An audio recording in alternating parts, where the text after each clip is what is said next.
본격적인 사사들의 등장에 앞서 사사기는 조금 긴 서론으로 시작합니다. 두 부분으로 나뉘는 서론은 둘 다 여호수아의 죽음에 대한 언급으로 시작하죠. 하지만 이스라엘이 실패한 원인을 지적하는 부분에서는 차이가 납니다. 첫째 부분은 1장 1절부터 2장 5절까지로 이스라엘이 가나안의 문화를 받아들였던 사회 정치적 타협을 보여준다면, 오늘 읽어드릴 2장 6절부터 3장 6절까지는 그러한 실패의 원인이 하나님에 대한 불순종이라는 종교적 실패라고 지적합니다. 예언서에서도 줄기차게 지적되는 것처럼 종교적 우상숭배는 사회적 불의로 나타나고, 사회적 불의의 배후엔 반드시 종교적 우상숭배가 있었다는 거죠. 여호수아와 지도자들의 죽음 이후 하나님을 알지 못하고 하나님이 행하신 일도 전혀 모르는 세대가 등장했습니다. 그런데도 하나님은 여전히 이스라엘과 함께 하셨죠. 15절에서는 이스라엘이 문 밖으로 나갈 때마다 하나님께서 함께 하신 이유가 그들을 벌하시기 위해서라고 합니다. 하나님의 함께 하심은 하나님께 순종하는 이들에게는 은혜로운 말이 되지만, 거부하는 자들에게는 두려운 말이 되기도 하는 겁니다. 그러나 그 함께 하심은 망하게 하기 위함이 아니라 가르치고 고쳐서 구원하기 위함이라는 것 잊지 않았으면 좋겠습니다.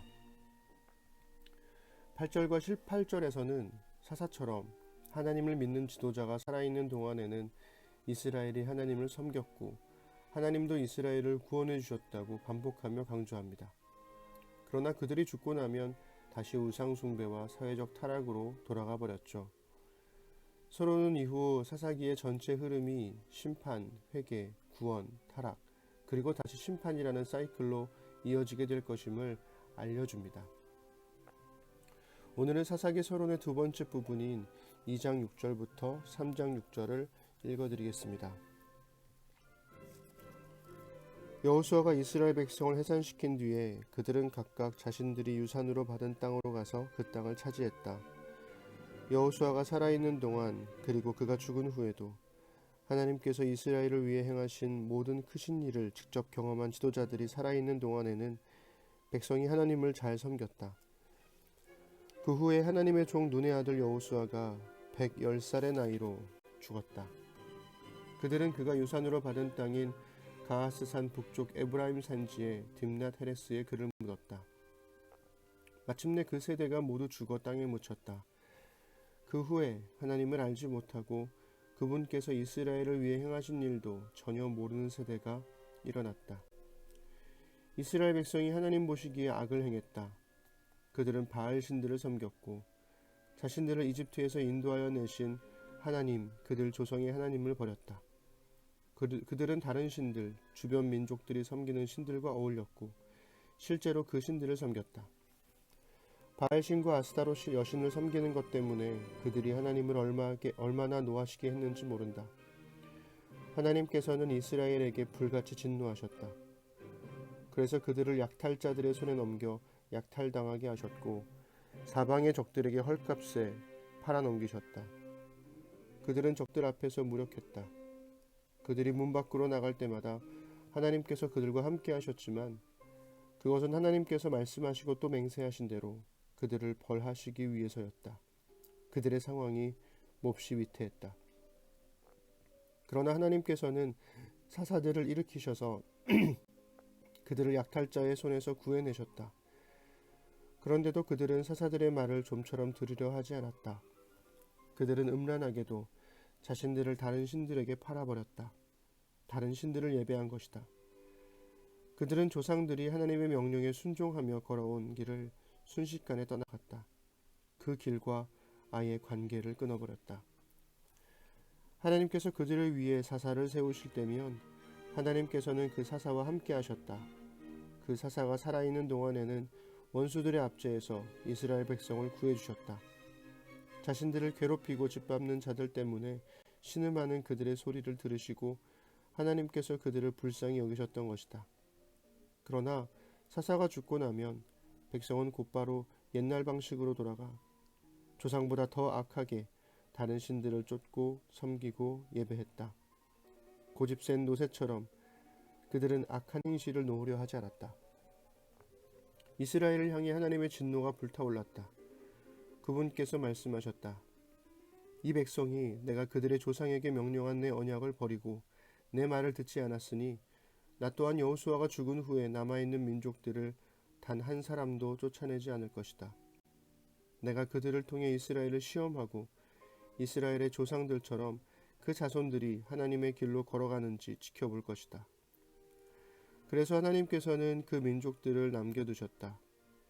그분은 그들을 쫓아내지 않으셨고 여호수아가 그들을 몰아내게 하지도 않으셨다. 가나안 전쟁을 경험하지 않은 이스라엘 백성을 시험하기 위해 하나님께서 그곳에 남겨두신 민족들은 이러하다. 그분은 전쟁을 겪지 않은 이스라엘 자손들을 훈련시키기 위해 그렇게 하셨다.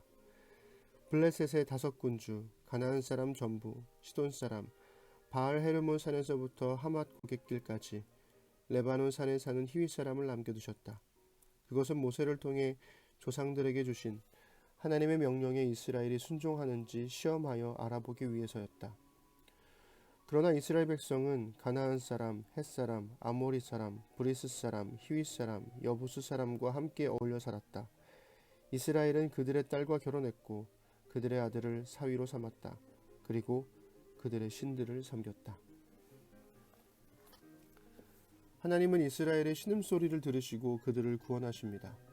신음소리는 회개가 아닙니다. 너무 고통스러워서 나는 소리일 뿐이죠. 그러니 이스라엘이 회개했기 때문에 구원하신 것이 아니라 고통받는 인간들이 내는 신음소리에 반응하시는 하나님의 은혜와 긍휼 때문에 구원하신 겁니다. 첫 번째 서론의 끝부분에서는 하나님의 천사가 나타나 가나안 사람들을 쫓아내지 않은 이유를 덫이 되게 하기 위함이라고 말하는 반면 두 번째 서론의 끝부분에서는 가나안 사람들을 쫓아내지 않는 이유가 22절에 하나님의 길로 걸어가는지 지켜보기 위해서와 3장 2절에 훈련시키기 위해서라고 합니다.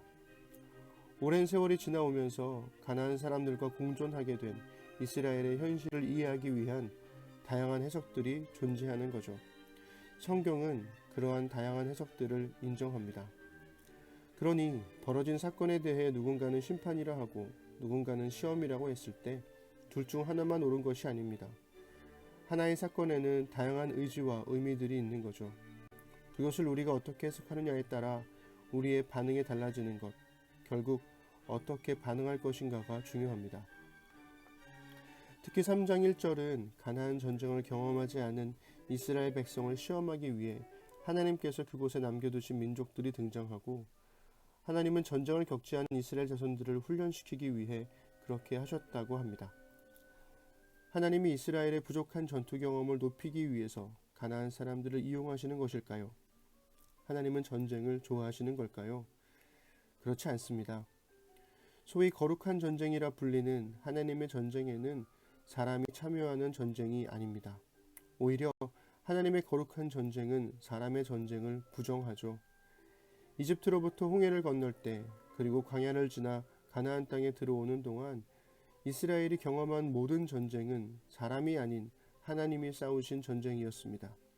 그러니 이스라엘을 훈련시킨다는 것은 전쟁 기술을 가르치는 것이 아니라 하나님을 신뢰하는 연습인 거죠. 이스라엘의 불순종으로 가나안 사람들과 함께 살게 된 현실조차 하나님은 그것을 하나님을 신뢰하는 훈련으로 바꾸십니다. 하나님을 신뢰하는 훈련, 우리도 매 순간 경험하고 있지 않나요?